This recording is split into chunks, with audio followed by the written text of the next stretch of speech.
안녕하세요. 제도권 주식 분석입니다. 제가 이 인사말을 방송을 시작하면서 4년째 지금 하고 있는데 오늘같이 감회가 새롭고 좀 설레고 또 이렇게 좀 가슴속에서 뭔가 끌어오르는 듯한 이 느낌으로 인사를 한 게 사실 또 있었나? 라는 생각이 들 정도로 아주 가슴이 벅차오르는 그런 느낌으로 방송을 하고 있습니다. 물론 많이 설레고 떨려서 지금 오프닝만 한 10번을 하고 있는데요. 그동안 기다려주신 분들, 걱정해주신 분들, 그리고 오늘은 방송을 할까 하면서 계속해서 기다려주시고, 이제 스스로 힘든 주식시장을 이겨내 오시느라 정말 고생 많으셨습니다. 저도, 여러분들 못지않게 이제 거의 일상처럼 이 퇴근 후에 주식 방송을 혼자 정리하고 여러분들과 공유하고 했던 게 이제 정말 많은 시간이 흘렀기 때문에 저한테도 일상이고 매일매일 뭐 방송을 하지는 못했지만 좀 걱정되고 기다려주시는 분들한테도 좀 죄송하고 그런 마음이 있었다라는 것을 꼭 말씀을 드리고 싶습니다. 오늘 방송을 하기까지 저한테도 개인적으로 정말 많은 일이 있었고 많은 변화도 있었고 뭐 힘든 일도 있었고 좋은 일도 있었고 어, 근데 여러분들이 걱정하시는 것 같이 방송을 안 하겠다라는 생각은 일단 접었습니다. 제가 일단 하고 싶은 거는 계속해서 해야겠다라고 마음을 먹었고, 결과가 좋게 나오던, 안 좋게 나오던, 일단 하는 데까지 최선을 다해보자라고 그 마음 먹기까지 시간이 좀 걸렸지만, 오늘부터 하반기를 좀 여러분들과 같이 준비해 보는 방향으로 열심히 달려갈 것을 말씀을 드리겠습니다. 오늘 내용은 마침 또 오늘 퇴근이 또 늦어졌어요. 제가 원래 5시 반, 6시 되면 보통 퇴근을 하는데 오늘 특히나 방송을 이제 예고를 했었기 때문에 더 일찍 퇴근하고 싶었는데 집에 오니까 거의 8시가 다 돼서 부랴부랴 준비하고 지금 이제 녹화를 하고 있습니다. 오늘 내용은 거창한 내용은 아니에요. 거창한 내용이라기보다는 이제 제가 그동안 있었던 일에 대해서 간단히 말씀을 드리고 하반기를 대비하는 그런 이제 마인드라고 해야 될까? 그런 부분에 대해서 좀 말씀을 드리고 좀 변화할 수 있는 우리가 되기 위해서 좀 준비를 해봤습니다. 사실 준비한 내용은 되게 많고 늘 이제 손님들하고의 대화에서 얻는 인사이트를 같이 공유하고 싶다라는 생각은 진짜 많이 하거든요. 이건 제 솔직한 제 심정입니다. 이거 혹은 제가 문득문득 떠오른 오늘 같으면 조선이 제가 탁 꽂히는 게 있어서 또 그쪽으로 말씀드리면 좋겠다. 뭐 이런 식으로 계속 생각을 많이 하거든요. 근데 좀 생각보다 기회도 좀 찾기 어려웠고 그런 부분이 좀 있었습니다. 그래서 오늘 이제 내용은 상반기를 이제 어차피 6월 달이 마무리가 되면 이제 하반기를 준비해야 되는데 하반기에 3천만 원을 목표로 좀 달려나가 보자라는 좀 구체적인 숫자를 좀 기재를 했습니다. 이 방송 오랜만에 하다 보니까 이게 좀 버벅거릴 수도 있습니다. 제가 오죽하면 이 대신증권의 시스템이 어디 있는지도 지금 저 밑에 목록에 있어가지고 그것도 까먹고 녹화하는 버튼이 F4가 있는데 이제 그 버튼도 잊어버릴 정도로 이게 습관이라는 게 좀 무서운 것 같습니다. 자, 1월에서 6월을 뭐 증시 환경으로 정리해 볼 수도 있겠지만 일단은 저에 대한 내용을 좀 말씀을 드리면 앞서 말씀드렸다시피 이제 방송에 대한 부담은 기본적으로 있어요. 이 주식이라는 거가 사실 뭐 업으로 삼고 있지만 정말 쉽지 않은 거는 사실인 것 같습니다. 오를 때는 오르는 대로 힘들고 떨어질 때는 뭐 말할 것도 없고요. 그래서 늘 부담감이 있었고 하지만 이제 재미가 있으니까 제가 4년 동안 했겠죠. 사실 돈은 크게 안 돼요. 이게 여러분들도 아시겠지만 제가 뭐 막 자극적인 멘트로 이렇게 주목을 받으려고 하는 것보다는 이제 저는 어쨌든 대형 자산을 움직이는 이제 제도권의 PB로서 좀 고민을 더 해야 되는 부분들이 있어가지고 좀 그런 어그로보다는 좀 제가 실제로 투자하는 방향에 대해서 좀 말씀을 드리려고 하다 보니까 늘 부담이 있고 좀 그런 부분들이 있습니다. 그래서 음, 사실 돈보다는 명예와 여러분들과 이렇게 생각 공유하고 그리고 이제 오래되다 보니까 팬분들도 많잖아요. 그래서 감사하는 마음으로 방송을 했다라고 이렇게 적어놨고 제가 주식을 하게 된 게 이제 08년도에 이제 자격증 주식 하시려면 주식을 제도권에서 하려면 기본적으로 증권투자상담사라는 자격증이 필요합니다. 뭐 어렵진 않은데 이제 비제도권에 있는 분들한테는 생소할 수 있지만 결과적으로 주식에 대한 내용을 이제 뭐 문제 풀이 형식으로 60점 합격인가 하여튼 뭐 그렇습니다. 그 자격증으로 인해서 제가 어, 증권사에 입문을 하게 되고 지금 11년째 다니고 있습니다. 천직으로 삼고 있다고 생각해요. 제가 아무 뭐 요새는 정말 회사 생활이 힘들다 보니까 이게 전업으로 유튜버를 이제 해야 되나 이런 생각도 할 정도로 주식을 떠나서는 회사가 힘들더라도 주식을 떠나서는 생각을 하지 않을 정도로 사실 천직으로 생각하고 있는 것 같습니다. 그리고 저는 개인적으로 강점이 이제 해외 파생도 약 한 3년 정도 경험을 했었고요. 부서가 해외 파생을 했었던 부서에 있었기 때문에 마찬가지로 해외 주식에 대한 이해도도 높은 편입니다. 제 스스로 봐도. 그래서 해외 파생은 이거는 제가 금감원이 조사 나왔을 때 자료를 만들었었는데 개인들 계좌의 99%가 마이너스였어요. 99%. 제가 기간은 정확히 생각이 안 납니다. 분기별도 했었고 연도별도 했었던 것 같은데 지금 유튜브에 해외 파생 치면 엄청 많이 나올 거예요, 아마. 레버리지가 그 당시에 국내 선물, 코스피 선물이 6배에서 7배, 뭐 지금 뭐 조금 더 낮아지긴 했지만 6배, 7배 할 때 주식은 뭐 한 배죠, 한 배. 신용이나 대출 안 쓴다고 하면 100만 원 있으면 100만 원치 살 수 있지만 선물은 100만 원이 있으면 뭐 다르긴 합니다, 단위가. 100만 원 있으면 600만 원치 살 수 있어서 이제 6배 정도의 움직임을 가진다라고 보시면 되고 해외 선물은 많게는 뭐 30배, 많게는 더 많은 이제 레버리지를 이용할 수 있어서 짧은 시간에 많이 번다 하더라도 결국에는 짧은 시간에 더 많이 잃게 되는 그런 아주 우스운 시스템을 가지고 있어요.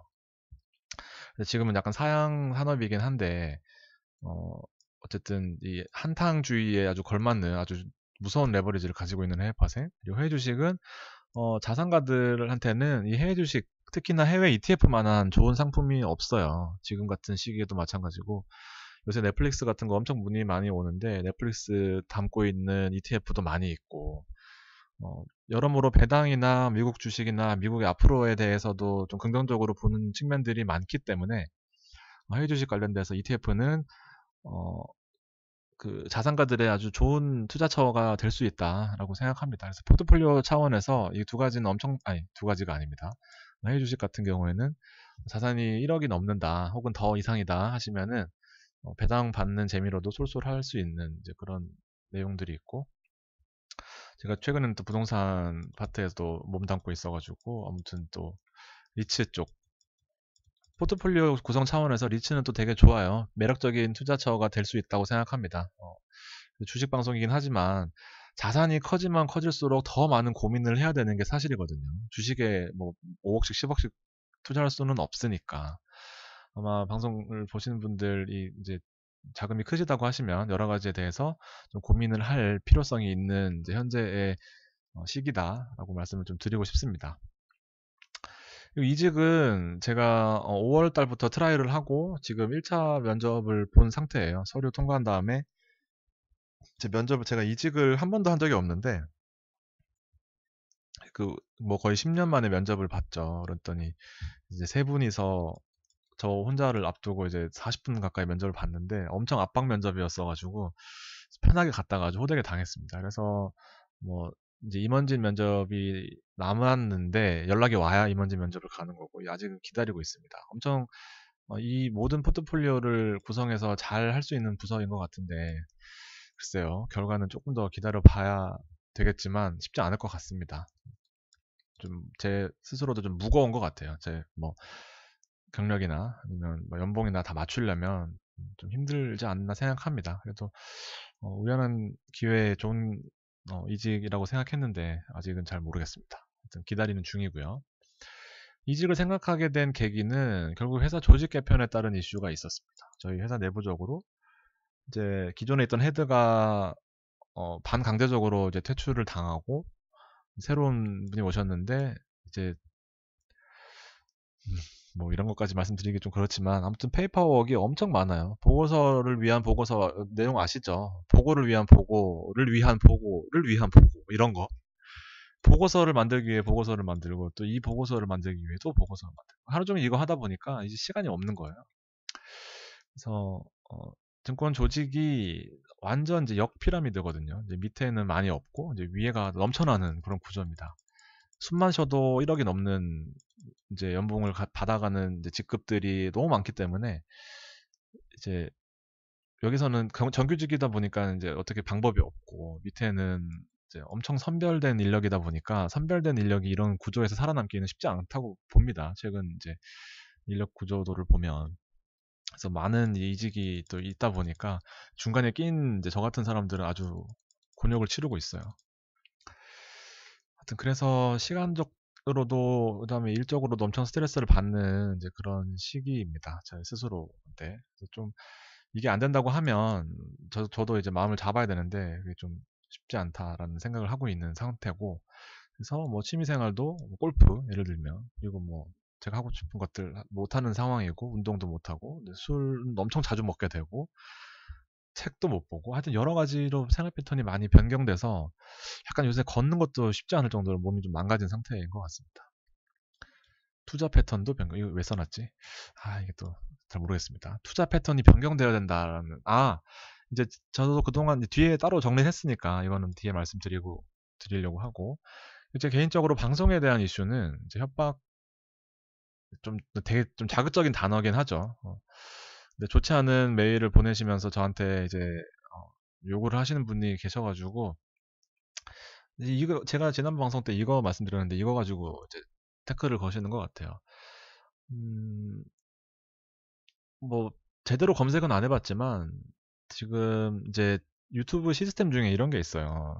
뭐 요새는 워낙 주식 방송이 많다 보니까 저 말고도 엄청나게 많아요. 제가 한 18년도에 방송할 때만 해도 주식 치면은 제게 맨 위에 올라올 때도 많았고요. 뭐 엄청 하여튼 제가 봐도 인기가 많았을 때가 있었습니다. 많이 유튜브를 안 했었으니까. 근데 지금은 이게 뭐 워낙 그냥 조용한 방송이다 보니까 이게 많이 인기도 없고 검색해도 나오지도 않는데 이제 제 방송을 치면은 이제 돈을 내고 여기다 광고를 붙일 수가 있어요. 저한테 어느 일정 수익이 들어오는 것 같습니다. 많지는 않지만.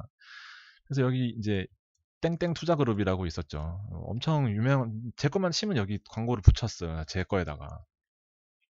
그래서 이제 이쪽이 뭐 엄청난 금액의 피해 신고가 접수되고 뭐 금감원에 민원도 많이 들어오고 사실 이게 쉽지 않잖아요, 주식이라는 게. 근데 뭐, 10,000% 간다, 10만% 간다, 뭐, 대박날 종목, 뭐 이러니까는 혹할 수밖에 없죠. 자극적인데.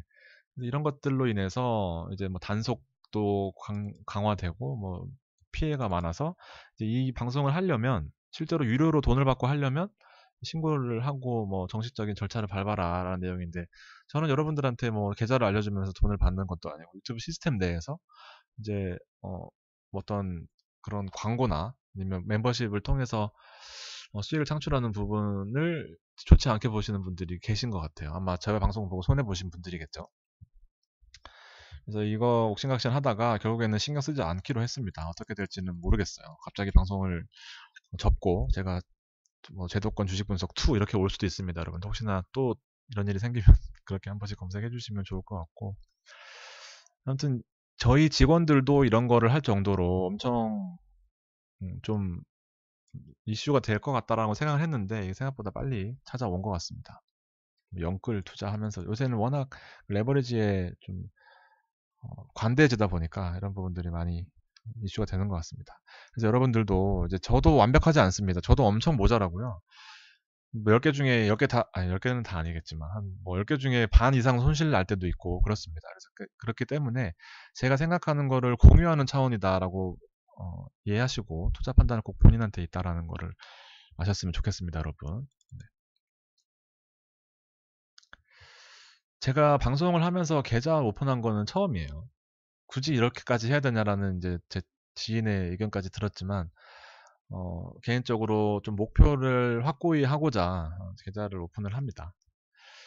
작년에는 제가 여러분들한테 말씀드렸었죠. 작년에는 장이 워낙 좋았잖아요. 뭐 아무거나 사도 오르는 장이었고 1400에서 2000 1,400에서 3,000 갈 때까지 뭐 사실 주식시장 증권가에서는 엄청난 인센티브와 엄청난 회전율로 인해서 이제 제 입사 이래로 최대의 호황기였습니다. 정말 숨만 쉬어도 돈이 들어왔었던 시기였어요. 그래서 작년에는 차를 샀고 이제 올해는 어 이제 돈을 여러분들도 예를 들면 갑자기 누가 10만 원을 줘요. 아니면 월에 100만 원을 이제 꽁돈이 생겨요. 그러면은 삶의 질이 달라지잖아요. 이제 저 같은 서민 기준입니다. 많으신 분들은 잘 모르겠어요. 얼마를 이렇게 꾸준히 월급으로 받다가 인센티브를 받다가 갑자기 이제 주식으로 플러스 알파가 생기면 삶의 질이 달라지는 거를 느끼셨을 겁니다. 10만 원 먹을 거를 뭐 한 20만 원 먹고 주차비 5천 원 아까운 거를 뭐 이제 뭐 이런 소소한 것들에 대해서 삶의 질이 달라지는 거를 최근 들어서 좀 많이 느끼고 있어서 삶의 질을 좀 더 변화시키고자 제가 목표치를 구체적으로 정했습니다. 오늘은 오늘이 아니라 제가 6월 달에 수익이 정리를 좀 했어요. 이게 저희 직원들 같은 경우에는 연봉까지만 투자가 가능합니다. 그래서 만약에 5천만 원을 투자했다가 1억이 되면은 이제 제가 연봉이 만약에 1억이다. 그러면 1억 이상 되는 금액들은 다 빼야 됩니다. 더 넘게 하면은 컴플라이언스나 이런 사내의 이런 그 투자 규제가 들어오게 돼요. 그래서 연봉까지만 투자해야 돼서 번 것들은 다 빼야 됩니다. 그래서 이번에도 돈을 좀 빼고 정리를 하는 모습이고 또 직원들 같은 경우에는 월간 회전율이 500%예요. 즉 1억이 있으면 5억 원치만 살 수 있는 거죠. 회전 사고 파로 1억 있으면 1억 사고 1억 팔고 하면은 이제 1억이 되는 거고 돈 1억을 팔았으니까 또 1억이 있으면 1억을 또 사면 이제 이게 2억이 되는 겁니다. 그러니까 5억까지만 투자가 가능한 거예요. 이런 식으로. 그래서 투자에 대한 제한도 있고요. 뭐 1인 1계좌는 기본 자본시장법상 기본적으로 1인 1계좌는 해야 되고 증권사 직원 같은 경우에는 그리고 이런 규제도 있어요. 월간 매매는 30회만 할 수 있다. 뭐 단타가 불가능하죠. 계속 사고 팔고 못하는 이유 중에 하나입니다. 왜냐하면 이 수수료가 여기서 발생되는 수수료로 이제 본인들의 이제 실적을 채울 수 있는 이제 그런 꼼수가 있었거든요. 예전에는. 난 30회 싫다. 매일매일 3회 정도 단타 치고 싶다 하면은 선택할 수 있습니다. 두 가지 중에서. 재밌죠? 이런 것들은 제도권이 아니면 알 수 없는 부분입니다. 저는 30회로 했어요. 많이 뭐 그것도 아니고 그렇게 뭐 그런 성향도 아니다 보니까. 그리고 3개월 단위로 이제 매매했던 내역을 보고해야 됩니다. 이런 뭐 더 있는데 뭐 기억도 안 나고 소소한 소소한 거라서 물 좀 마실게요.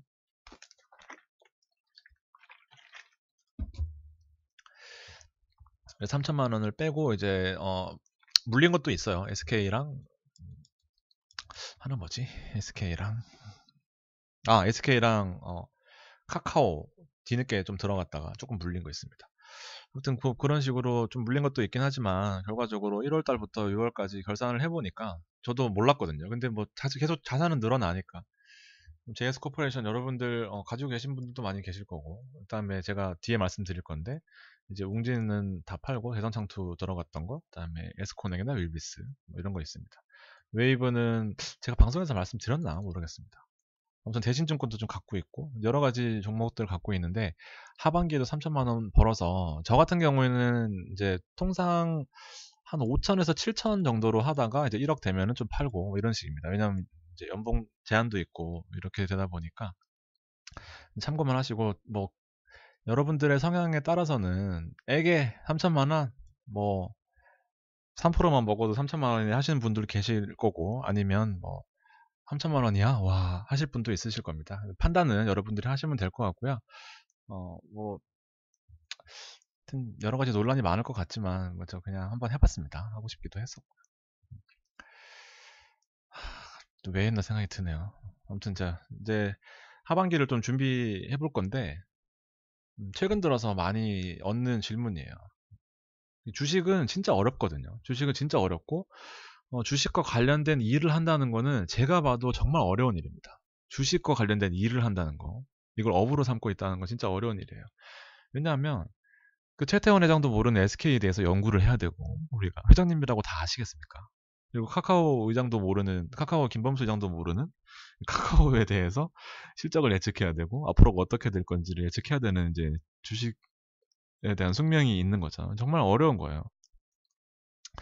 근데 한 가지 말씀드리고 싶은 거는 분명 제가 10년 이상 경험해 본 결과 주식에도 길이 있다라는 거예요. 어, 이런 얘기 되게 많이 하거든요, 요새. 그러니까 어떠한 상황을 연구하면 이제 얻는 게 있다라는 내용이죠. 가장 기초적인 건데, 예를 들면 지하철을 타고 이렇게 아침에 출근하는데, 지하철 타려고 했더니 카드가 없네요. 그러면 이제 집에 가서 가져온 경험이 있을 수 있죠.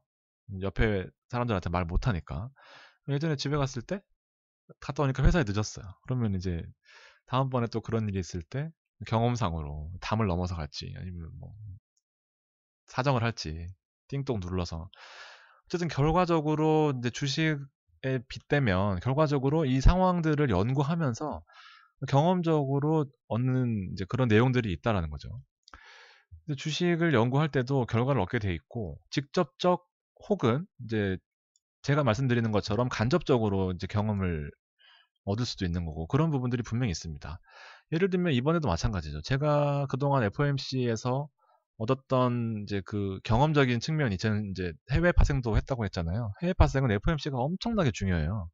금리 한마디에 채권 시장이 요동치고 채권 시장이 요동치면서 통화 가치 떨어지고 통화 가치 떨어지면서 주식 시장 S&P 나스닥에 반영되면서 결과적으로 원자재 시장까지 연결되는 그 일련의 경제 사이클이 있는데 그런 것들을 제가 말씀드리면서 얻는 여러분들의 간접적인 경험, 혹은 직접 내가 돈을 넣어서 손실을 보고 이익을 얻었던 그런 경험들. 이번 FOMC에서 생각보다 좀 부정적인 발언이 나왔지만 시장이 무너지지 않았거든요. 그럼 뭐냐? 제가 얻는 경험으로는 이번이 아니라 다음까지도 영향을 끼칠 수 있다라는 이제 그런 앞을 내다볼 수 있는 좀 너무 거창한가요? 앞으로 이렇게 될 것이다라는 예측은 해볼 수 있거든요. 물론 맞지 않을 수도 있지만 오늘 예를 들면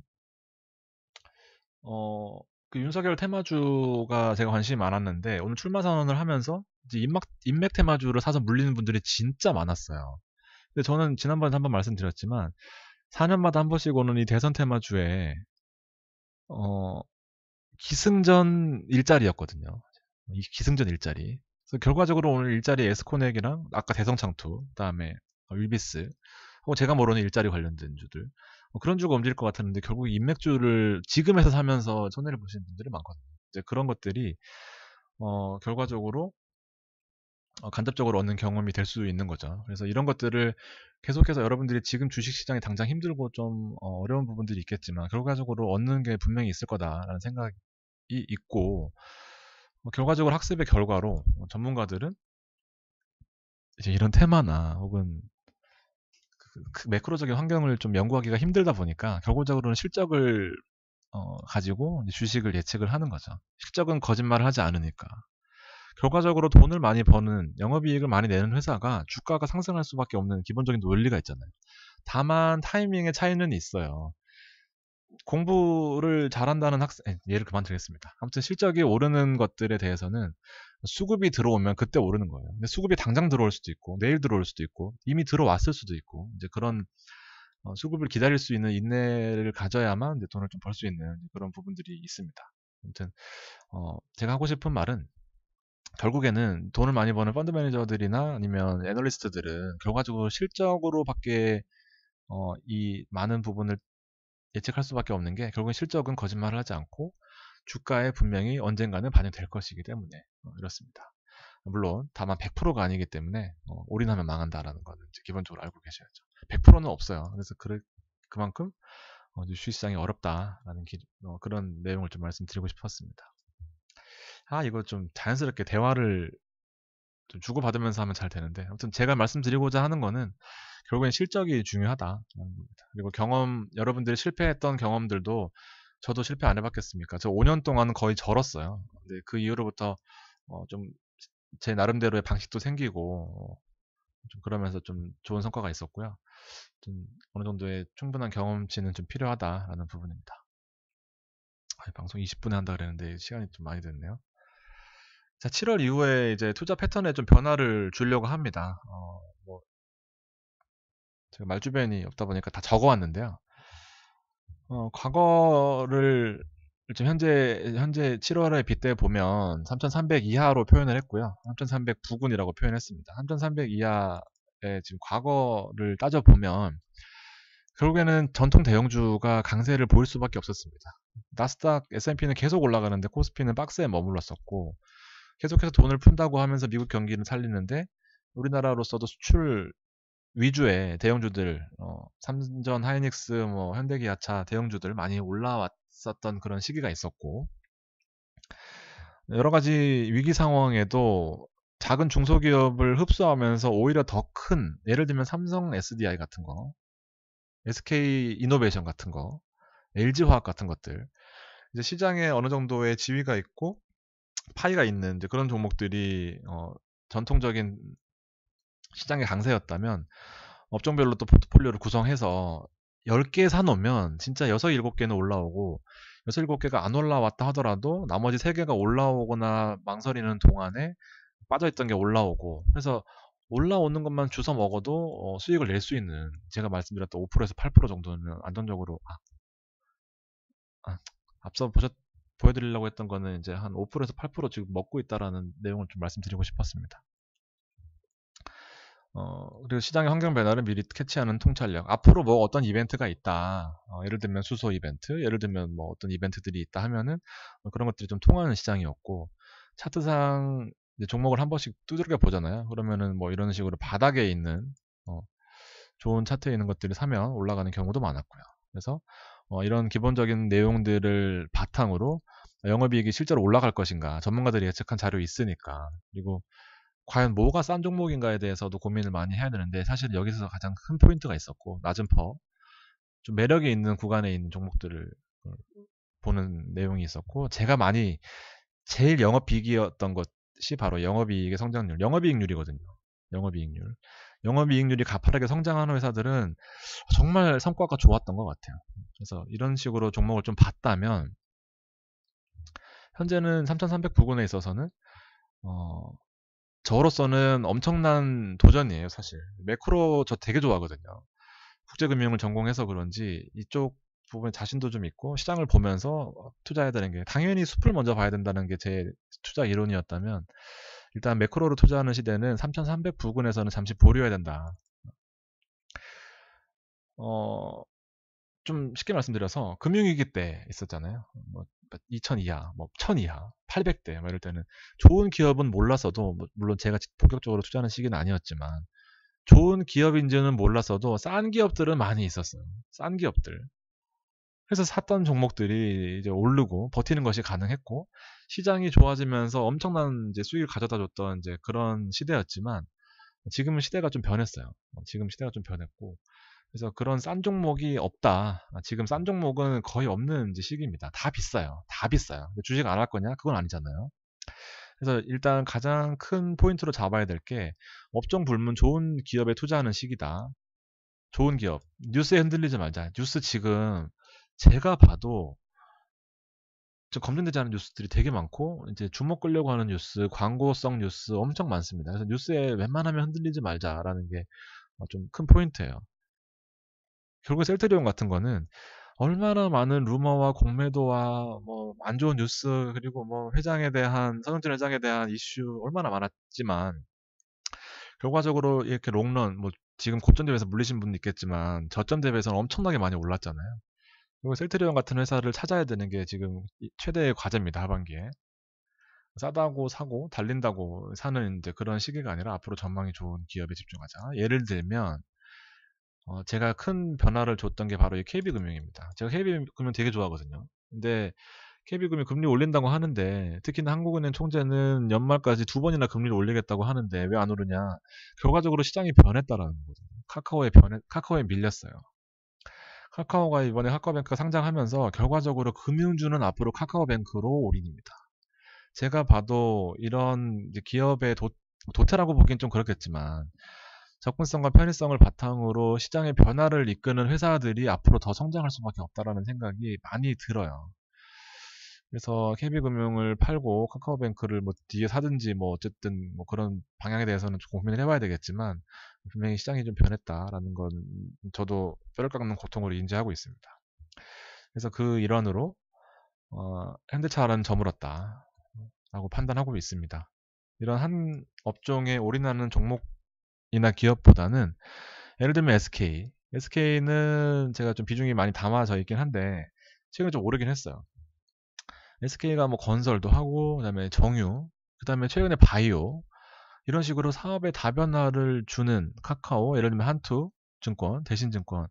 대신증권 같은 경우에는 제가 18,000원에 손님들 거를 엄청 담았어요. 뭐 지금 19,000원인가 뭐 얼마 하고 있습니다. 왜냐하면 대신증권이 그리고 한투증권이 삼성증권을 앞지를 수 있는 이제 그런 시대가 오지 않을까라는 생각을 합니다. 삼성증권이 전통적인 IB 이제 기업 인수나 M&A 혹은 뭐 전통적인 리테일 이쪽이 강자였다면 지금 한투증권이나 대신증권 같은 경우에는 부동산 쪽에 엄청나게 파이를 키우고 있고 뭐 미래에셋대우도 마찬가지입니다. 파이를 키우고 있고 대신증권 같은 경우에는 신탁 라이센스가 있죠. 부동산 쪽에 신탁 라이센스가 이건 좀 디테일하게 가는 건 또 제가 한번 시간을 내볼게요. 이거 너무 오래 걸릴 것 같습니다. 아무튼 지금으로서는 이렇게 다변화할 수 있는 사업에 옛날같이 이제 개인들의 주식 수수료만 바라보는 게 아니라 키움증권 같이 그런 데가 아니라 좀 다변화할 수 있는 기업을 좀 찾아보자라는 내용입니다. 그리고 조선주도 지금 이런 환경의 일환으로 지금 벌크업 운임지수가 계속해서 올라가고 있고 기름값이 고공행진을 하는 와중에 반드시 필요한 부분들이 또 비행기로 이동 못하는 또 해상으로 운송해야 되는 부분에 있어서 약간 지금 이슈가 시들해져 있을 때가 또 기회인 경우가 많았거든요. 조선업종도 상당히 좀 내용을 좋게 보고 있습니다. 하반기에는 이런 좀 포인트들을 삼아서 투자를 해보려고 합니다. 마찬가지로 똑같은 내용인데요. 결국엔 중소형주든 뭐 대형주도 마찬가지지만 제가 대형주를 조금 멀리 할 거고 앞으로 중소형주 중에서는 결국에도 영업이익의 성장성을 바탕으로 종목을 좀 봐야 되지 않나. 이게 얘기하다 보니까 이게 정리가 좀 안 되는 느낌이긴 한데 아무튼 좀 잘 이해가 되셨으면 좋겠습니다. 워낙 드릴 말씀이 많아서 그렇다고 좀 봐주시고요. 자, S&P 같은 경우에 지금 4,278까지 올라간 현재 시점. 2020년 코로나 이후로 뭐 보란듯이 성장하는 나스닥이 지금 오늘 6월 29일이고 제가 지난번 방송할 때 6월 3일이었는데 13,531 현재는 14,490원입니다. 이런 상승 와중에 대형주로 계속 간다는 건 좀 부담스러운 측면이 있어요, 분명히. 업종 오늘 차트만 봐도 업종 지수 차트만 봐도 눈에 들어오시나요, 여러분들? 개인들 이렇게 사는 거 그리고 외국인과 기관이 사고 있는 이 패턴들 이렇게 좀 눈에 띄시는지 모르겠습니다. 그냥 옛날같이 투자했다가는 이게 정말 쉽지 않다라는 생각이 듭니다. 한 번도 가보지 않은 3,300의 길이거든요, 지금.